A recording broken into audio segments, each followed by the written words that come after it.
My name is Kathy Scott. I'm the owner of Departures Travel in Oak Bay in Victoria, BC. And with us today is Kathy Larson, the co-owner of the store in Sydney, BC, along with myself. And we also have Ashish, and I'm not going to say your last name, Ashish. I'll let you say it later, from Big Five Tours and Expeditions.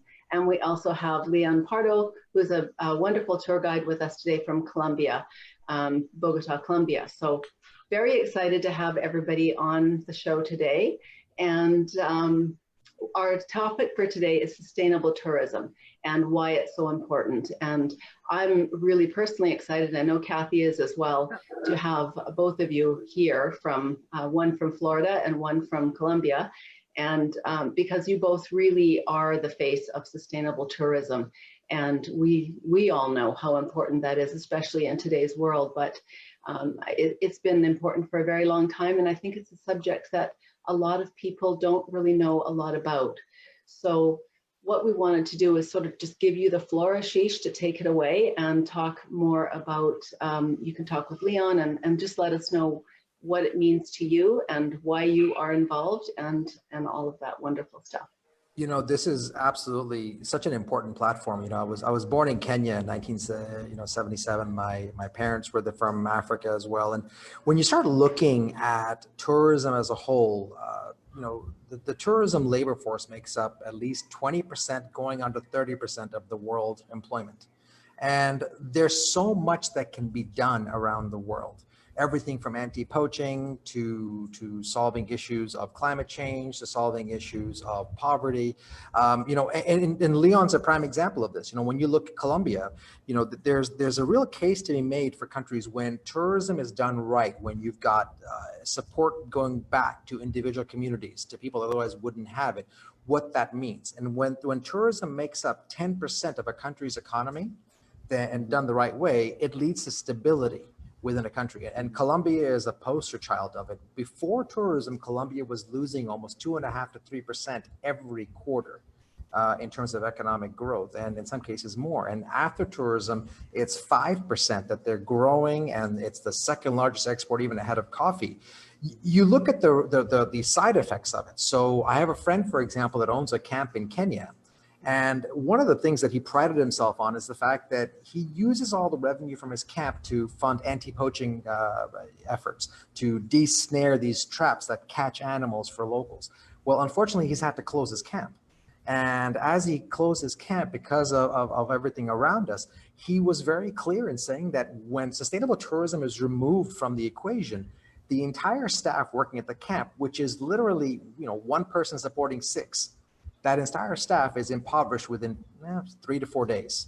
That anti-poaching efforts go by the wayside, and poaching itself goes up by 2,000-3,000% within the first 30 days. So when you start looking at sustainable tourism, the reason it actually comes to the forefront is that the notion of traveling to see the world is not so much the case anymore. Now it's a responsibility to be around the world because of the impact we can have on the world. Leon, you want to add to that? Well, yeah. Here in Colombia, it's tourism. It's become a major tool of rebirth. Here, it is Colombia didn't have any other thing to offer to the people, to the Colombians themselves. Nothing but uncertainty and violence. And it is because of tourism, after the people actually realized just a couple of years ago that tourism is one of the best choices that you can make. It was because it was going to support their economy. It was going to be supporting their culture. It's going to be supporting everything around. So it is the best tool to be redesigned, to be born again. And I'll add to that, you know, that my father actually ingrained this on me when we first started Big Five. This is going almost 50 years ago. One of his first tasks was actually getting people to stop smoking on safari. They would throw the cigarette butts out from the vehicles on safari and the damage it would cause. And now here we are going forward and finding ways to change civilizations. It really is the single biggest way you can change the world.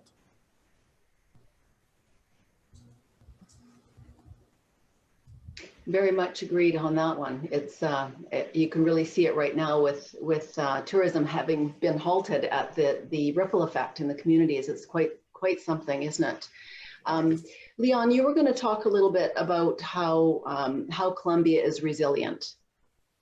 Well, thanks, Gary. Well, in here we have to know and actually Colombia is fairly well known, and recently the people with several movies and series, they know that Colombia was well known because of violence and drugs. It was very, very sad, and we kind of went all the way down to hit rock bottom several times. And even though we say, okay, this is rock bottom, we knew that we could dig even deeper, and it was well known about that internationally. But somehow the people always wanted to get rid of that because it was always known abroad. I had the experience of living abroad and then knowing that the people always framed Colombia as one of the cases of violence and that. But the people in here in Colombia, we always wanted to show our better within, from inside, and we wanted to show it abroad, but there was not the opportunity for us to show our best. And we always wanted to demonstrate that we were more than what the people or the media was showing internationally. And Colombia started to be thriving every day to show better, always showing what we can do better, that there is not a thing that could be bad enough that can block what we can show for good. And it is actually one of the best things that we have shown to the people that had visited Colombia, that is the people not bad, but is more the people that want to be the good ones, and the people that want to give a warm welcome to all the people from around the world, that we are curious, that we want to be always better. That is the secret of the resilience of Colombia and Colombians, not only the country, but the citizens of the country. It's always wanting to show that we can be better in not only for ourselves, but also for the people that is coming from ahead. That's what I think that Colombia, it's always resilient. And you know, when I first met Leon, I have to add, when I first met Leon, and even when we first started operating in Colombia 12 years ago, you know, we were always drawn to it because much like Rwanda and Africa, Colombia and Latin America is a modern miracle. When you look at where Colombia was in the 80s and look at what was happening, and I mean, you just have to watch Narcos and see, and there's so much, you know, glamorizing to it. In reality, tourism shouldn't exist there. However, just as Leon said, there's more people that want to be good. And I noticed that on my first trip there. This is, you know, I've been there 21 times now. And on I think I'm almost as Colombian. Welcome back. That's right. So, you know, I noticed on the first trip that there was this ingrained notion of wanting to do more. There was this sleeping giant. You know, and whenever we talk to people, if I'm traveling with Leon and we're talking to guests, or if I'm giving a talk somewhere and we're talking about, you know, that notion earlier about tourism making up 10% of Colombia is the poster child of that. And it actually represents, honestly, what a place like Venezuela could become, what a place like Zimbabwe could become, what a place like Ethiopia could become. You're looking at this going, look, you have to have three things. First, you have a political commitment. So in the case of Colombia, it was actually saying, well, how do I take people with a violent past and put them to work in tourism? How do I take a peace treaty and be able to get one country to you know, even they have different opinions, different everything, to come together and say, we want this collectively. I think that means the world as well. So it drives the country, and you even now, when you start talking to people about going to Latin America, it used to be that we would talk about Colombia and get laughed out of the room. And now we talk about Colombia. It's the same conversation with Guyana, with Peru, with Costa Rica, with Chile. It's right up there. And that's not by accident. That's very cool. I might be stealing your question here, Ashish, but Leon was going to tell us a little bit about what happened to his cousin. Oh, yeah. This is actually a really cool story. I have to just frame it for him a little bit because, for you guys a little bit, because what drew me in and the setting, Leon and I were driving to San Agustin. It was, I don't know, it was a 9-hour drive. Way more than that. Way The more. It road, took forever. no, the Biblical road tour is, guide. yeah, no, the road is really winding. So it was a good 2.5-ish hours. Yeah. Yeah, exactly. Just going, and then between there, the ish is key. Yeah. Yeah, no, And and it's one of those moments when you run out of subject, and the yeah. mountains are That's beautiful, not but possible. Not possible yeah. with Ashish, I don't think. Well, he started telling the story, and I got to tell you, I've known this man a long time. But when he told me the story, my jaw dropped. So, Leon, please share this story because it's one of the most powerful ones I've heard. Well, it's one of the realities of my country, because sometimes the people would remember of their school times, fire drills, or what to do in the case that the people live in the West Coast, in the East Coast, the West Coast, the what to do in an earthquake, exactly. But for me, it wasn't that. For me, my reality of my youth, it was how to avoid a car bomb from the drug cartels, or how to avoid to be kidnapped, how to be dressed so you don't become a target. And if you ask to any Colombians about being kidnapped and everything, there is always one person, and not only an acquaintance, but usually a relative that has been through that thing, those episodes. In my case, it was my cousin that you have to take into account that Colombia's conflict that started in the 1950s became such a mess that at the 1990s and early 2000s, there were 5 actors in the conflict, not the good ones and the bad ones. Everybody could be good, everybody could be bad. The only one is who's on top. In the case, it was the guerrillas, and they were aiming to anybody that can pay small ransoms for their standards. And in the case, my cousin, he was a transporter, and he had two trucks. And just because of that, he was already a target, and he got kidnapped. He told me this story when we were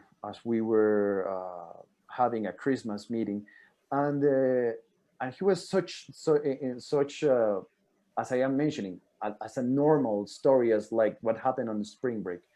But he got kidnapped, blindfolded, taken into the middle of the jungle, chained to a tree, and that on itself, it was like being treated like an animal, and he was. But he was very outspoken, and he already told to his captors, "Okay, let's get this straight. I am not politician. I know that this is about money. How much is the ransom? I'll figure it out." The people that had him, they said, "The commander is already taking care of your case. So you just try to make your life in here easy. So shut up." But he couldn't. So he was always trying to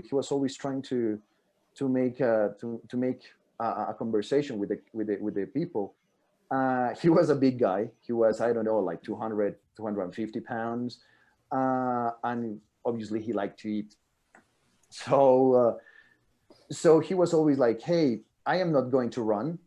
You know I can, but I can help you to make good cook, to make good food, because to be fair, the food that you are giving me here as a captive, it's pretty much the same that your guys are eating. So if I can help, everybody will eat better. Don't you think so?" Of course, everybody was cracking a laugh and all of that. And then he was telling me that he, one night, running in despair, he was moved into the middle of the jungle, and he was trying to sleep. And there are nights when the jungle gets so quiet that he was able to recognize where he was. That same night, he found out that his keeper, he left his AK-47 unattended while he fell asleep. And it came to a moment when he had to decide, and this became a real option: should I get the gun, shoot everybody, and try to run in the middle of the jungle, or what? But he, based on the values of his family, of my family, He said, no, it's no way that I can take the life of the guy that has me chained on a tree. It's not worth it. So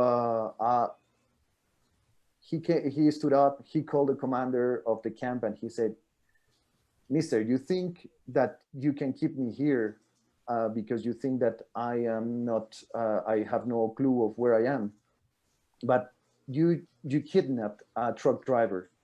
And I know that next to the big port of Buenaventura, in the middle of the Pacific coast, in the Pacific jungles of Colombia, there are three main tunnels of the Pan American Highway. One that has like a mile long. When a truck comes in, it takes approximately 30 minutes, not 30 minutes, but 30 seconds to cross it. And I can hear the engines of the trucks getting into the tunnel, coming out. Then the second tunnel is half a mile, and it takes 5 seconds to cross it, and it takes the other one. I'm making up the numbers, but you get the idea. And I know that I am exactly these 20 miles away from a little village, and if I run in that direction, I will be out. And trust me, yesterday would have had the perfect chance. So let's make this a friendly stay. And let me do better things. The commander realized that this guy was right, so he immediately sent him to the girls' area, meaning that he was going to be in the cooking and in the cleaning, because that's also very machist kind of movement. And then he was finally making things easier, and he was cooking, until a day when one of the ladies came in with fresh fish. He was like, whoa, whose birthday is, because fish, fresh, this means that we are not eating canned tuna tonight. And then she said to him, well, it is, this fish means that you are going to be free sooner than later. How come? Your brother came, he knows that you like this fish, and he brought it for you, and now it's for everybody. He paid your ransom, and you're going to be released anytime. He couldn't believe what he was saying, so he just kept on doing things to keep the peace on the camp. But he knew that he was being moved every other day. They have to walk like 8 hours every time. And then, as usual, they came to the camp, and they said to him, okay, get ready, get your stuff, because we are moving. He thought it was another move. So when they finally get to a point, they said to him with a gun on his head, actually on the back of his head, you don't make a move, don't make a sound, because if you do it, we'll shoot you. They sat him on a stump in the middle of the jungle. And he sat down, quiet, until he realized that he could hear monkeys and that he could hear birds. That meant that he was the only one around.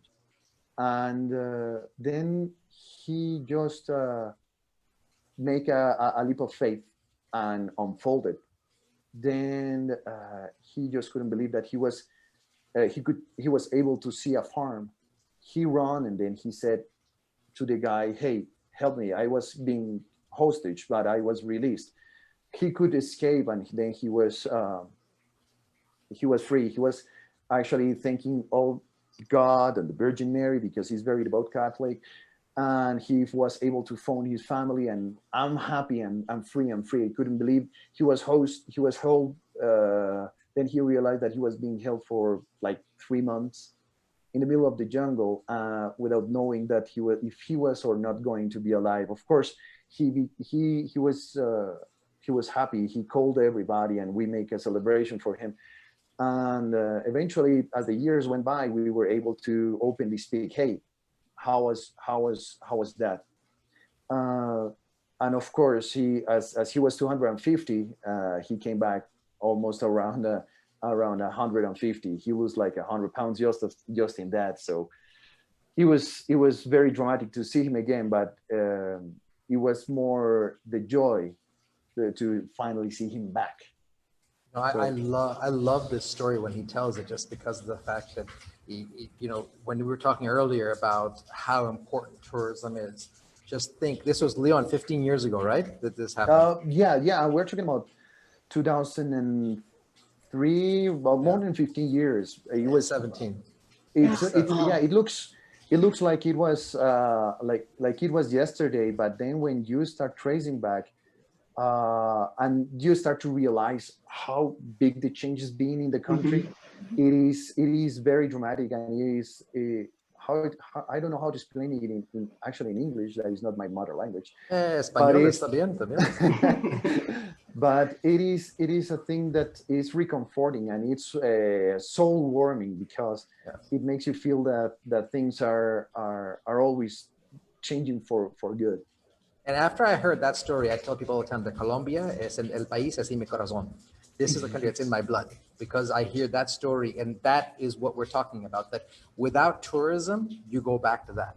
Right. Yeah. There's a violent past that understandably comes back because there's no single piece of resistance. Right? You go to Colombia and talk to people working in tourism. How many of them used to work in the drug trade or used to work in some sort of violent trade that are now working in tourism? And they would tell you whether they're making more money or less money, they're getting more pride in their work because they know they're going to go home at night. Exactly. That's always key. Yeah. And I think by going on one of the, with Ashish and with doing a tour with Leon, you're getting that experience of firsthand knowledge and that education of really, really what a destination is about, and the people. Well, and I have to share that when he told this story, this was right around the time that the elections were about to happen in Colombia. This is when Duque was being elected. So you had all these different people running for president from different parts. And we were talking about who would be voting for. And Leon's story and my story, other people's story, we're talking about, okay, well, I'd go for this person because this happened, or I'd go for this person because this happened. And it's all, one of the best things about traveling with Leon is the fact that it's an open book. The whole way through. So my goal is to one day just absolutely get him to open up about burning. That's the goal. Completely open up. So great. Well, it's exciting to hear that that it has made such an impact in such a short time. I mean, really, that's not that many years when you think about going from complete terrorism to a wonderful country that has so much to offer. And I keep seeing, the reports on the top places to go in the next few years for that sort of new place, and Colombia is right up there. And so not somewhere I've been, but definitely somewhere I'll be taking a group of, I do women's tours, so I'll be taking a group of women at some point, and Leon will come and see you. I'll bring my daughter. Yeah, Leon, I'll bring my daughter. Leon, you bring your daughter. We'll lead the group. It'll be perfect. Of course. Yeah, and we are also part of several groups, and one of the many things that one of the many groups that open a lot is the empowered women groups. The women that have been victimized by the conflict, but now they are moving into tourism and productive projects that we love to visit. It is very, very interesting. They are main characters. They are main characters in the Colombian society here. It's really nice. And of course, I will be waiting for. I'm waiting to be your guide in here and going to get to see all of these beautiful groups. Excellent. Well, it's always such a rewarding thing to do when you're in a country, is just to talk to the local people and hear their stories, because at the end of the day, we're all human beings, and what makes it a country or anywhere interesting is the people, as much as the beauty, the surroundings, the nature, and all of the wonderful cultural and culinary and all of those things. But it's the people at the end of the day that really make it. So absolutely. Totally. And Kathy, you were going to ask a question about food. Oh, yes. Wow. I'm very afraid. Don't say that. Leon, you were telling us about some of the delicacies down in Bogota. Oh, you got to tell about the ants. You got to tell about the ants, Leon. Well, no, it depends. It depends where you are. Of course, we are a country that has. I live in a beautiful country that has access to the Caribbean and to the Pacific, to the Amazon, to the Andes, to the Eastern Flatlands, and everywhere we will be able to get our hands in something. In the south, for example, we are very close to Ecuador and sharing the Andean culture. You might already have tasted the guinea pig, so it's also part of our menu in the south of Colombia. They serve the whole guinea pig, and as a side dish, it's a whole bowl of popcorn topped with the deep fried kidney of the guinea pig. So it is a delicacy. And if you are the preferred guest, you have to have the kidney, of course. What's the second option? The second option, if you go to the northeast of Colombia, the starter goes with the we call it hormigas culonas, that literally translate the fat ass ants. Yeah, they are almost like an inch, Not this big, and a half size ants. Yep. And we just pluck the wings because they are flying ants. And at this time of the year, they must be herding. I mean, the people is using like butterfly nets to catch them all, and they just pluck the wings and they just put them to the roasting pan, and we eat it like a snack if it was like the peanuts. So that is another delicacy. So but what kind of wine would you pair with a guinea pig or a really large strong ant? wine? A really strong wine. No, remember, sometimes a boomer in here in Colombia is that we don't produce our wine, and the people goes like, oh my God. And I realized that we don't have to wait for our exotic fruits to rot and to ferment. So the reason why is because we have fresh fruit every day of the year. I know that in the people in the countries that have seasons, you are waiting for, it's time for apples. It's time for strawberries. It's time for oranges. In here is like, okay, what's the fruit for today? So we pair our ants with nice tropical and fresh fruit juices. But of course, that's a starter because Kathy, I'm vegetarian, so don't worry. I'll take care of you. Don't worry. I think I'm becoming a vegetarian. You will be a vegetarian until you taste chigüiro capybara.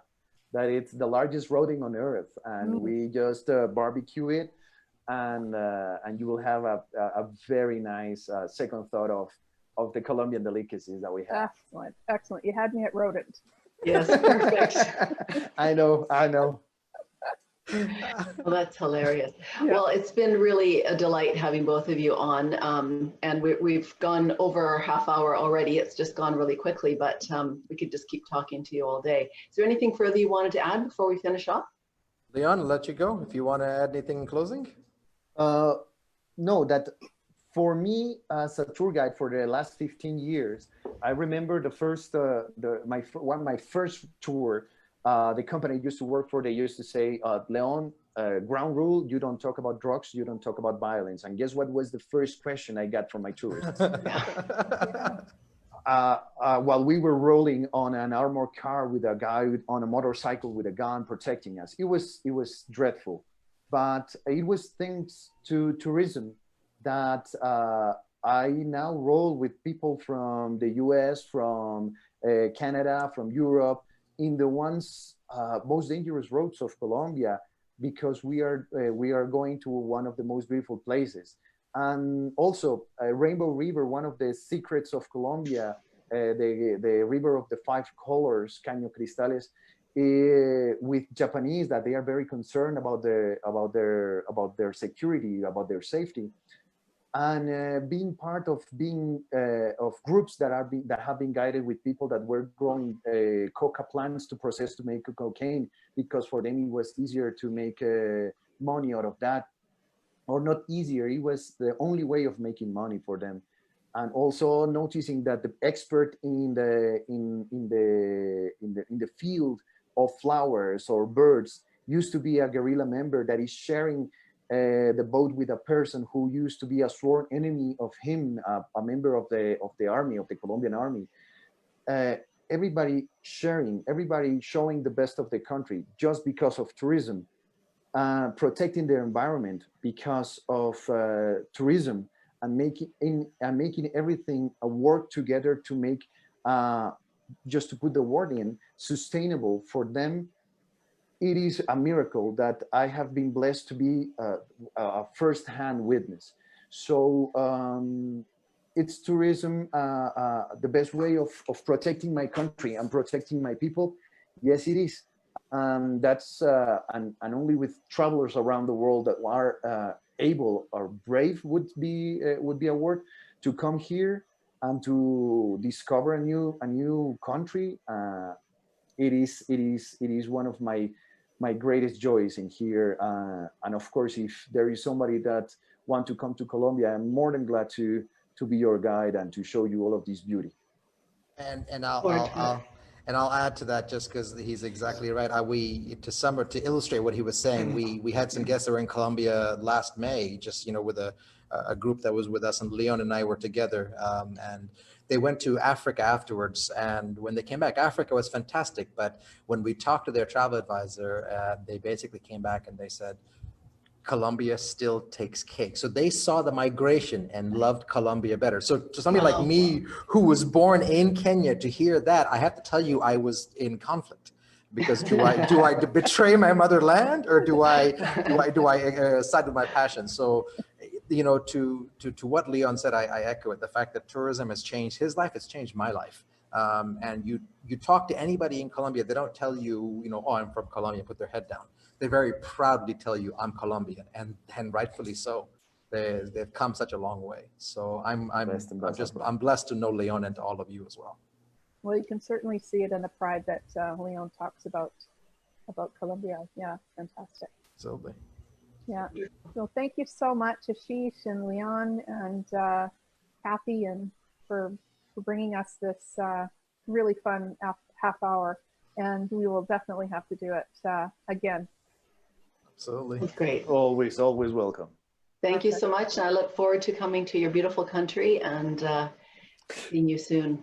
And An you open as well, invitation. Ashish. I have your boarding pass ready. Come on. Excellent. At your restaurant reservation. That's right. Okay. Vegetarian meal. That's right. I got you covered. Okay. Goodbye, everybody. Bye. Bye. Good night.